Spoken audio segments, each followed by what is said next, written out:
Hi Andy, welcome back to another video. This video is about another review, Kalki movie review. Actually నేను movie ఇక్కడ మాకు release అవ్వగానే చూశాను June 28th రోజు. అదే రోజు రివ్యూ కూడా రాశాను. బట్ మా బేబీ బర్త్డే రావడం, నా తర్వాత మేము వెకేషన్ ప్లాన్ చేసుకోవడం, ఇవన్నిటితోటి I couldn't really upload the video. So better late than ever కదా. So here I am. Okay, let's get into the review now. కల్కి, డైరెక్టెడ్ బై నాగ్ అశ్విన్. ఇది వరకు తీసినవి ఎన్ని సినిమాలు లెక్క తెలియదు, కానీ మహానటి మాత్రం చూశాను, మళ్ళీ చూశాను. ఇక కల్కి విషయానికి వస్తే సినిమా అద్భుతం. టెక్నికల్గా అన్ని విషయాలు నాకు తెలియకపోవచ్చు, బట్ ఆడియన్స్లో ఉండి ఎంటర్టైన్ అయ్యానా లేదా అని మాత్రం చెప్పగలను. కల్కి మనకి తెలిసిన కథ, ఇంకా జరగలేదు కాబట్టి కొత్తగా చూపించిన కథ. కల్కి అవతరించడానికి ఇంకా సమయం ఉంది. అయితే మనుషుల పాపభారం ఎంతవరకు పెరిగిపోతే లోకంలో ఇప్పుడున్న దానికంటే ఇంకెంత ఘోరంగా తయారవుతే కల్కి అవతరిస్తాడో బాగా చూపించారు. అనారోగ్యంగా ఉండి దాహంతో తాగడానికి నీళ్లు కావలిస్తే మనిషి ఫ్రీగా ఇవ్వని మంచినీళ్ళు, ఆడదైతే చాలు ఫర్టిలైజేషన్కి పనికొస్తుందేమో అని ల్యాబ్కి పంపి టెస్ట్ చేయడాలు. అప్పట్లో బాటర్ సిస్టమ్, ఇప్పుడు కరెన్సీ నోట్లలాగా, తర్వాత యూనిట్స్ అనే యూనిట్ పెట్టుకుని మనిషి ఎంత నీచమైన పనైనా చేయడాలు.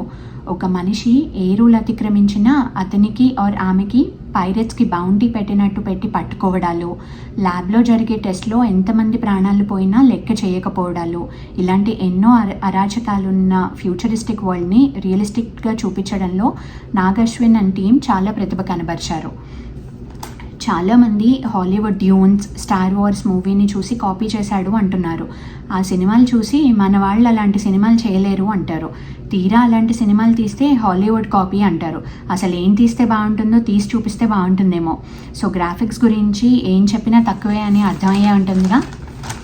ఇకపోతే కామెడీ. ఇలాంటి సినిమాల్లో కూడా కామెడీ పండించి బ్రహ్మానందన్ లాంటి ఒక రోల్కి మంచి స్కోప్ ఇచ్చారు అంటే ఏం కామెడీ కాదు.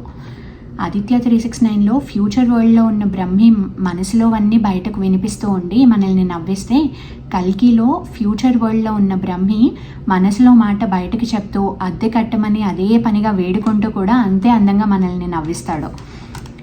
ఇక ఆర్టిస్ట్ పర్ఫార్మెన్స్ విషయానికి వస్తే ఎంత చెప్పినా తక్కువే. అమితాబ్ బచ్చన్, కమల్ హాసన్, ప్రభాస్, దీపికా పదుకోన్ అతి ముఖ్య పాత్రలైతే క్యామియోస్ ప్లే చేసిన వాళ్ళ పేర్లు చెప్పట్లేదులేండి, మంచి కనువిందు కలిగించారు. పైన చెప్పిన వాళ్ళ పర్ఫార్మెన్సెస్ గురించి కొత్తగా పొగడాల్సిన పని లేదు, కానీ ఇలాంటి పాత్రలు కూడా అవలీలగా చేయడం వాళ్ళకి కష్టమైన పని అయితే మనం అనుకోం. అంత అందంగా నటించారు. అర్జునుడు గొప్ప అందగాడు కాబట్టి మన అర్జున్ రెడ్డి సరిపోయాడు. అయినా కూడా డైలాగ్ డెలివరీస్లో కూడా అర్జున్ రెడ్డి కనిపించడం పంట కింద రాయే. ఇక ఒక చిన్న పిల్లాడిగా మనకి ట్రైలర్లో కనిపించిన పాత్ర రాజేంద్ర ప్రసాద్, శోభన, దుల్కర్, దిశా పాట్ని వీరు కూడా వారి పాత్రలకి చక్కటి న్యాయం చేశారు. మెయిన్ హీరోయిన్ పాత్ర మనకి కనిపించని కేవలం వినిపించే బుజ్జి అందరి మనసుల్ని హత్తుకుంది. ఇదంతా ఒక ఎత్తు. ఇక్కడి వరకు మాట్లాడుకుంటే సినిమా అద్భుతం. కానీ కల్కి ఫ్యూచర్ కాబట్టి ఒక ఊహకి ప్రాణం పోస్తే ఎలా ఉంటుందో చూపించవచ్చు, అభ్యంతరం లేదు. మహాభారతం మన ఇతిహాసం, జరిగిన కథ, సాక్షాత్తు శ్రీకృష్ణ పరమాత్ముడు ధర్మాన్ని గెలిపించడం కోసం నడిపిన కథ, దగ్గరుండి నడిపించిన కథ. దీన్ని ఎవరి పరంగా వాళ్ళు పాత్రల్ని మలుచుకుని చూపించి అధర్మానికి పట్టం కట్టడం కలివైపరీత్యమా అనిపించింది. అర్జునుడు చాలా గొప్ప యోధుడు, ధర్మాత్ముడు, పాండవుడు, కృష్ణుడికి ప్రీతిపాత్రుడు. అలాంటి అర్జునుడిని ఒక దుర్యోధనుడు వంటి అధర్మాత్ముడికి వెన్నంటే ఉండి వత్తాసు పలుకుతూ ద్రౌపది వస్త్రాపహరణానికి ముఖ్య కారకుడైన, అటుపై కురుక్షేత్ర యుద్ధానికి కారకుడైన అతి ముఖ్యమైన వాడిగా ఉన్న కర్ణుడు ముందు ఎందుకు పనికిరాని వాడిగా చూపించారు. అర్జునుడు పాండవులలో ఒకడు. పాండవులందరూ అత్యంత ధర్మాత్ములు. కేవలం ఆ కారణం చేతనే కృష్ణుడు వాళ్ళ వైపు ఉన్నాడు. అర్జునుడికి విల్లు విద్యలో ఎవ్వరూ సాటిరారు. ధర్మంలో దిట్ట, మహాబలుడు, సద్గుణాలు కలిగినవాడు. తండ్రి తర్వాత వారు చేయవలసిన రాజ్యం వారికి రాకున్నా మారు మాట్లాడకుండా లక్కగృహంలో ఉండి అది కూడా తగలబడిన నిండు సభలో భార్య ద్రౌపది వస్త్రాపహరణం జరిగిన, 12 ఏళ్ల అరణ్యవాసం, 1 ఏడాది అజ్ఞాతవాసం అన్యాయంగా విధించిన, కృష్ణుడంతటి వాడే యుద్ధం ధర్మయుద్ధమే అని చెప్పిన నా సొంత అన్నదమ్ములను, తాత, గురువులను మట్టుబెట్టడం ధర్మమే అయినా నేను చేయలేకున్నాను అని వెనుదిరగబోతే కృష్ణుడి గీతాబోధతో ధర్మయుద్ధం చేసినవాడు. అలాంటి అర్జునుడిని పొగరుబోతుగా చూపించడం హాస్యాస్పదం. అధర్మం వైపు దుర్యోధనుడికి కర్ణుడుంటే ఆ కర్ణుడిని గొప్పవాడిలా, అందులోనూ అర్జునుడి కంటే వీరుడిగా చూపించడం మహాభారతం లాంటి ఇతిహాసాలను కేవలం సినిమా, సీరియల్స్ చూసి మాత్రమే సంపాదించుకున్న జ్ఞానంలా కనిపించాయి తప్ప చదివి లేదా పెద్దల దగ్గర వాల్మీకి రామాయణాన్ని తెలుసుకున్నదిగా ఎక్కడా కనబడలేదు. కర్ణుడు గొప్ప స్నేహితుడే అవ్వచ్చు, దానాలు చేసి కీర్తి సంపాదించుకున్నవాడే కావచ్చు, చిన్నప్పుడే అన్యాయంగా తల్లి వదిలేసినవాడే అవ్వచ్చు.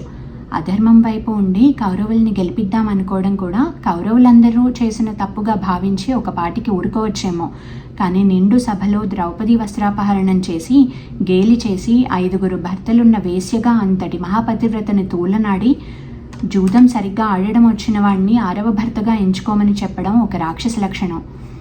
అధర్మాన్ని ధర్మం మట్టుపెట్టడం కోసం శ్రీకృష్ణుడు ఎన్నిసార్లైనా అవతరించవచ్చు, కానీ ఇలాంటి రాక్షస బుద్ధి ఉండి అలాంటి వాళ్ళని వేరే ఇతర బలహీనతలు చూపి అయ్యో పాపం అని మనమన్న ప్రతిసారి మంచికి వస్త్రాపహరణం జరిగినట్టే. నేను సినిమా చూస్తున్నంతసేపు ప్రభాస్ పాత్ర కర్ణుడు కాకుంటే బాగుండో, ఏదో ఫిక్షన్ జోడించి ప్రభాస్ పేరేందులో భైరవ పేరుకి తగ్గట్టు కాలభైరవుడు కూడా కల్కి అవతారంలో ధర్మరక్షణ కోసం తోడవుతాడు అని చూపిస్తారేమో అనుకుంటూ ఉన్నాను. కానీ ఒక కొలిక్కి వచ్చేటప్పటికి కల్కి సినిమా నా మనస్సును కలుక్కుమనిపించింది. So first of all please don't mind the angle అండి. నా దగ్గర ట్రైపాడ్ కనిపించట్లేదు, దేని మీద పెట్టి మేనేజ్ చేశాను, బట్ దాని మీద ఊరికే పడిపోతుంది ఇప్పుడు. So yeah, anyways, getting back to the point, these are my views about the movie అండి. ఎందుకో అనిపిస్తుంది అంటే, ఇప్పుడు నేను ఇందాక చెప్పినట్టు కర్ణుడు మెయిన్ వస్త్రాపహరణానికి కారకుడు అయినా కూడా మనం అయ్యో పాపం అని అనేసుకుంటూ ఉంటాము. అతనికి ఏదో బ్యాడ్ చైల్డ్హుడ్ ఉందని, లేకపోతే ఏదో ఒక రీజన్స్ చెప్పి అతని క్రికెట్ బిహేవియర్ని మనం చాలా కొంచెం వెనకేసుకు రావడానికి ట్రై చేస్తూ ఉంటాం. ఎప్పుడు నిజంగానే అలాంటి ఇన్సిడెంట్స్ ఎవ్రీ డే మనకు ఆల్మోస్ట్ న్యూస్ పేపర్లో చదువుతూ ఉంటాము. ఎవ్రీడే మనకు కనిపిస్తూనే ఉంటుంది, టీవీలో కూడా ఏ న్యూస్ ఛానల్ చూసినా అలాంటిది ఒక ఇన్సిడెంట్ కనిపిస్తుంది, వస్త్రాపహరణం లాంటి ఇన్సిడెంట్. అలాంటప్పుడు మనం నిజంగా అనుకోగలుగుతామా, అరే పాపం వాడేదో ఏదో చైల్డ్హుడ్ ట్రామా వల్ల లేకపోతే దేనివల్ల అలాంటి బిహేవియర్ వచ్చింది అతనికి, అతను నిజంగా యాక్చువల్గా మంచివాడే ఒక్కటి పక్కన పెడితే అని నిజంగా అనుకోగలుగుతామా? లేదు కదా, అలా ఎప్పటికీ అనుకోలేము. ఆ టైంలో మనకి విక్టిమ్ వైపే ఉంటాం కదా. మరి ఇక్కడికి వచ్చేసరికి ఎందుకు మనకి ఎక్కడ లేని హ్యూమానిటీ కర్ణుడి వైపు వచ్చేస్తుందో నాకు అర్థం కాదు.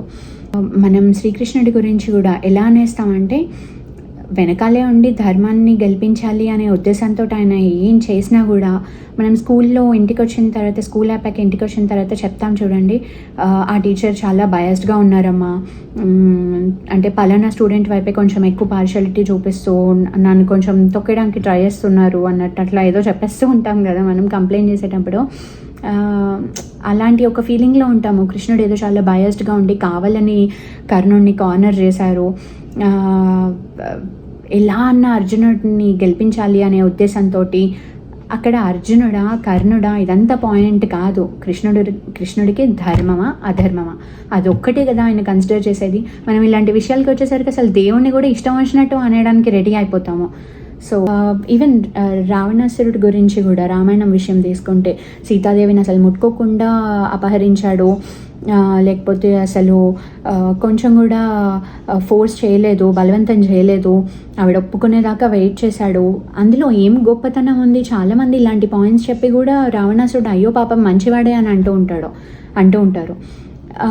సంధ్యావందనం చేయొచ్చు, శివతాండవ స్తోత్రం రాయొచ్చు, శివుణ్ణి చాలా భక్తిగా ఆరాధించవచ్చు. ఏం చేసినా రావణాసురుడు చేసింది మాత్రం తప్పే, అతను రాక్షసుడే, అందుకనే పోయాడు.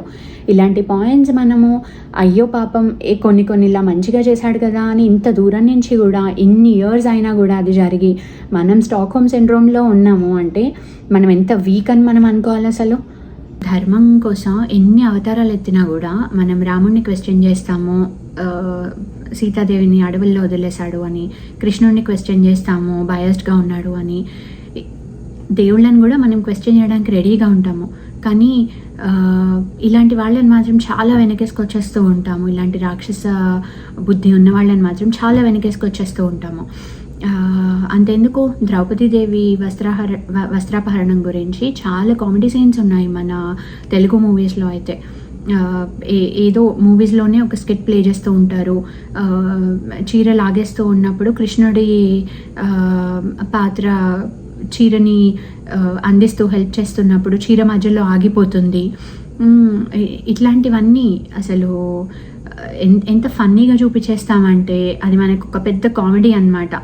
ఏమో నాకు ఇలాంటి పాయింట్స్ అన్నీ చూసినప్పుడు అదే అనిపిస్తుంది. ఇలాంటివి కన్సిడర్ చేస్తే మనం రావాల్సిన దగ్గర మాత్రం మనకి హ్యూమానిటీ రాదు, బట్ అక్కర్లేని దగ్గర తన్నుకొచ్చేస్తుంది. ఇలాంటి కొన్ని పాయింట్స్ నాకు నిజంగా నచ్చలేదు.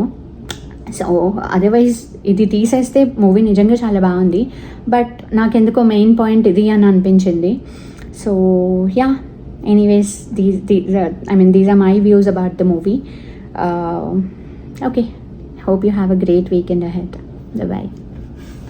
Thank you for watching.